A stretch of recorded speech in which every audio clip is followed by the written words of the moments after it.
وعلیکم السلام۔ یاد رکھیے ثواب اس کو ملے گا جس کا ایمان ہو اس کلمے کے اوپر۔ اس کلمے کے بارے میں فرمایا اقرار باللسان و تصدیق بالقلب، زبان اس کا اقرار کرے اور دل اس کی تصدیق کرے، لا الہ الا اللہ محمد رسول اللہ۔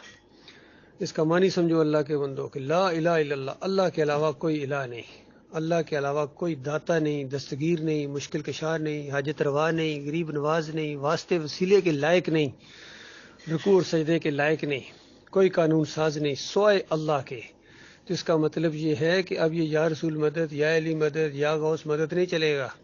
11ویں 12ویں کی چھٹی اور اپنے حبیب کے صدقے، پنجتن پاک کے ستمے کی پنجتن پاک کے صدقے، فلاں کے صدقے، حسن حسین کے صدقے، عبدالقادر جیلانی کے صدقے، اس کی کھال اتار دیتا ہے یہ کلمہ۔ کیونکہ یہ کلمہ پڑھنے کے بعد پھر بندہ گلے میں تعویذ لٹکائے، یہ کلمہ پڑھنے کے بعد پھر بندہ کہے کہ فلاں بابا کی درگاہ پر میں گیا ہوں، مراد پوری ہوئی ہے یا ہوتی ہے یا ہوگی۔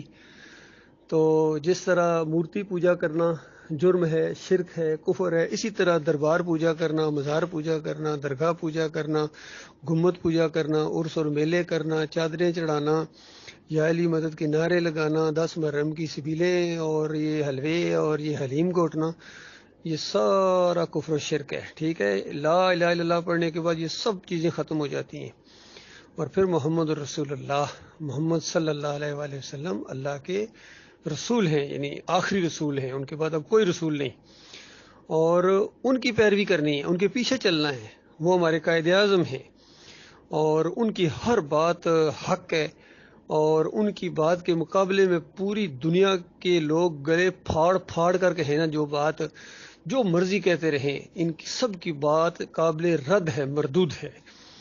اور پھر یہ جمہوریت کا سسٹم، پھر یہ صوفیزم، پھر یہ جتنے نظام ہیں، ساری جوتے کی نوک کے نیچے ان کو بالکل مسل ڈالو، ان سارے درگاہوں اور مندروں اور مزاروں کو گرا دو، گراؤنڈ کر دو، بلڈوزر چلا دو ان کے اوپر لا الہ الا اللہ کا، پھر تمہارا کلمہ کلمہ ہے، پھر اس کو ثواب ملے گا۔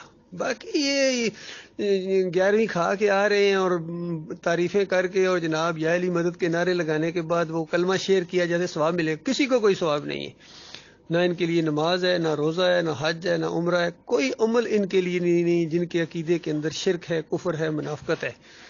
تو یاد رکھیں میرے بھائی، یہ بہت بڑا فراڈ اس سے پہلے ہوا ہے ہمارے ساتھ، انہی مولویوں نے اس کلمے کے ساتھ ہمارے ساتھ غدر کیا، بے ایمانوں نے۔ کلمہ بھی پڑھاتے رہے اور 11ویں بھی کھلاتے رہے، کلمہ بھی پڑھاتے رہے اور چادریں بھی چڑھواتے رہے، کلمہ بھی پڑھاتے رہے اور یا رسول اللہ مدد کے نعرے بھی لگواتے رہے، کلمہ بھی پڑھواتے رہے اور پھر جناب یہ چادریں چڑھاؤ، پھر رکوع اور سجدے بھی ثابت کرتے رہے ہیں۔ یہ بے ایمان، یہ مفسرین، انہوں نے ہمیں سب نے مل کے، صوفیوں نے اور مولویوں نے مل کے مارا ہے۔ اور دیکھیے ہمارے وہ عمران خان صاحب کتنا کہتے ہیں کلمہ لا الہ الا اللہ پڑھو، لا الہ الا اللہ کے بعد بندہ آزاد ہو جاتا ہے، دلیر ہو جاتا ہے، پھر وہ مشرک نہیں رہتا، پھر وہ شرک نہیں کرتا، پھر وہ کسی اور کے آگے جھکتا نہیں ہے، اور خود ہی جا کے مزار کے سامنے جھک جاتے ہیں۔ تو یہ ان کا کلمہ نہیں ہے، یہ کلمے کے دشمن ہیں، یقین کیجیے۔ کلمہ اس کا کلمہ ہے جو اس کے اوپر پوری طرح ایمان رکھتا ہے۔ کلمے کو مانتا کون ہے؟ جس دن یہ قوم کلمے کو مانے گی نا، اس دن کوئی دنیا کی طاقت ان کا ٹکر نہیں لے سکے گی، ان کو آنکھیں نہیں دکھا سکے گی، ان کو ڈکٹیشن نہیں کرا سکے گی، اور ان کو باہر سے پریشر، سازش اور مداخلت نہیں کر سکے گی۔